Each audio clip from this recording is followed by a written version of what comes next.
الحمد لأہلہ والصلاة علی اہلہا۔ رمضان المبارک کے جو خاص پیغامات ہیں ان میں سے ایک پیغام قرآن کے ساتھ تعلق ہے۔ رمضان اور قرآن کا آپس میں باہمی بہت گہرا تعلق ہے۔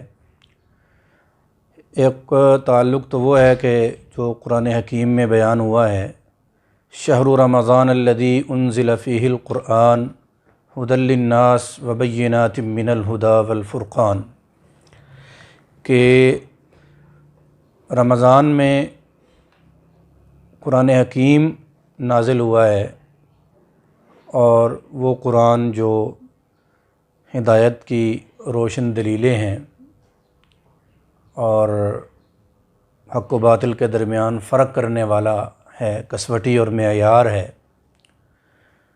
تو انا انزلناہ فی لیلۃ القدر وما ادراک ما لیلۃ القدر، قرآن مجید لیلۃ القدر میں نازل ہوا ہے اور یہ رمضان المبارک کی ایک مقدس اور مبارک رات ہے۔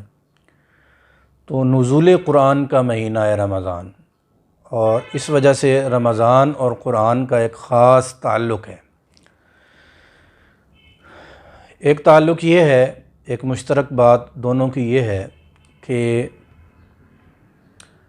رمضان کا مقصد بھی لعلکم تتقون کے ذریعے ہمیں بتایا گیا کہ تقوی ہے، اور قرآن حکیم کے نزول کا مقصد بھی ھدی للمتقین بتایا گیا کہ یہ تقوی، اہل تقوی کی ہدایت کا سامان ہے۔ رمضان، روزہ اور قرآن دونوں کا جو اجر ہے وہ باقی عبادات کی بنسبت جہاں پر بھی ان دونوں کے اجر کا تذکرہ آیا ہے وہ 70 گنا، 700 گنا اس طرح اضافے کے ساتھ آیا ہے۔ حدیث میں ہے کہ جو قرآن کا ایک حرف پڑھتا ہے اس کو 10 نیکیاں ملتی ہیں، ایک روایت میں ہے کہ 700 نیکیاں ملتی ہیں۔ ایسے ہی جو رمضان کا عبادات ہیں وہ ان میں اسی طرح ہر عبادت کا جو اجر ہے وہ بڑھا دیا جاتا ہے۔ یضاعف لہم الحسنہ، ان کی جو نیکیاں ہیں وہ بڑھا دی جاتی ہیں، ان کا جو اجر ہے، جو ثواب ہے وہ بڑھا دیا جاتا ہے۔ کوئی بھی عبادت ایسی نہیں ہے کہ جس کا اجر بڑھایا نہ گیا ہو۔ نفل جو ہے وہ فرض کے برابر، اور فرائض جو ہیں وہ 70 گنا اور 700 گنا تک جو ہے ان کے درجات بڑھ جاتے ہیں۔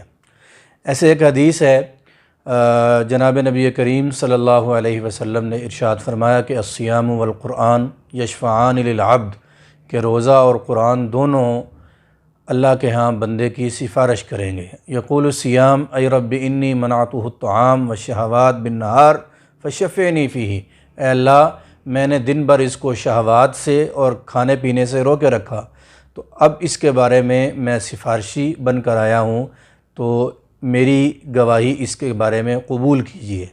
ویقول الصوم ویقول القرآن اے رب انی منعتہ النوم فی اللیل فشفعنی فیہ، اور قرآن یہ کہے گا کہ اے میرے مالک میں نے ساری رات اس کو سونے سے روکے رکھا، یہ قرآن پڑھتا رہا، تو آج میں اس کے بارے میں سفارشی ہوں، آج میں اس کے بارے میں وکیل ہوں۔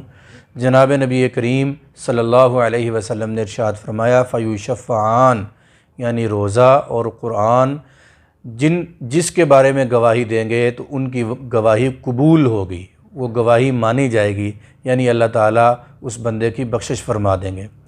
تو روزہ قرآن کا مہینہ ہے، اس میں تلاوت قرآن اور قرآن میں غور و فکر، قرآن میں تدبر، قرآن کے دروازے پہ آنا، قرآن سے پوچھنا کہ ہمارا رب ہم سے کیا چاہتا ہے، قرآن میں اللہ کے جو احکامات ہیں، اللہ کے جو مطالبات ہیں اپنے بندوں سے، ان کو جاننے کی کوشش کرنا رمضان کے بنیادی مقاصد میں سے ہے۔ اور رمضان سے کما حق ہو اگر بندہ فائدہ اٹھائے تو وہ قرآن کے ساتھ، قرآن کے دروازے پہ آ کے، قرآن کے ساتھ تعلق بنا کے اور قرآن سے استفادہ کر کے ہی ممکن ہے۔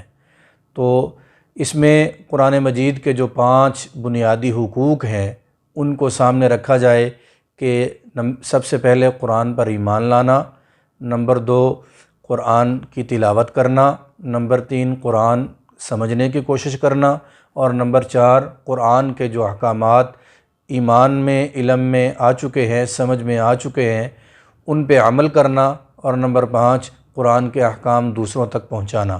تو یہ پانچوں حق یہ قرآن کا سارا سال ہیں، لیکن رمضان میں اگر ہم ان حقوق کی ادائیگی کی کوشش کریں گے تو اس کا اجر سینکڑوں گنا بڑھ جائے گا۔ تو رمضان کی روح، روزے کی روح صحیح طور پر اسی صورت میں ہمیں حاصل ہو سکتی ہے کہ ہم رمضان میں اللہ کے قرآن کے ساتھ خصوصی طور پر تعلق بنائیں۔ اور وہ جو حدیث ہے جو جناب نبی کریم صلی اللہ علیہ وسلم نے ارشاد فرمایا کہ من صام رمضان ایمانا واحتسابا غفر له ما تقدم من ذنبی، کہ جس نے رمضان کے روزے رکھے ایمان کے ساتھ، اخلاص کے ساتھ، اللہ اس کے پچھلے سارے گناہ معاف فرما دے گا۔ تو اسی حدیث کا دوسرا حصہ یہ ہے کہ ومن قام رمضان ایمانا واحتسابا غفر له ما تقدم من ذنبی، کہ جس نے رمضان کے راتوں کو قیام کیا، اللہ اس کے بھی ایمان اور اخلاص کے ساتھ اللہ اس کے بھی پچھلے تمام گناہ معاف کر دیتا ہے۔ تو یہاں رمضان کی راتوں کا جو قیام ہے، اس سے مراد تراویح کی نماز ہے، اور اس سے مراد قرآن مجید کی تلاوت ہے۔ تو یہ رمضان کا قرآن حکیم کے ساتھ خاص تعلق ہے۔ تو ہمیں رمضان کی ان مبارک گھڑیوں میں قرآن کے ساتھ اپنا تعلق مضبوط کرنا چاہیے۔ سارا سال جو کوتاہی ہوئی ہے اس کوتاہی کی تلافی کرنے کی کوشش کرنی چاہیے، اور قرآن کی تلاوت، تدبر، قرآن کی فہم، قرآن کا فہم، قرآن کی تعلیم، یہ اپنے معمول میں لانے کے لیے کوشش کرنی چاہیے۔ اللہ تعالی ہمیں رمضان سے اور قرآن سے کما حق ہو فائدہ اٹھانے کی توفیق بخشے۔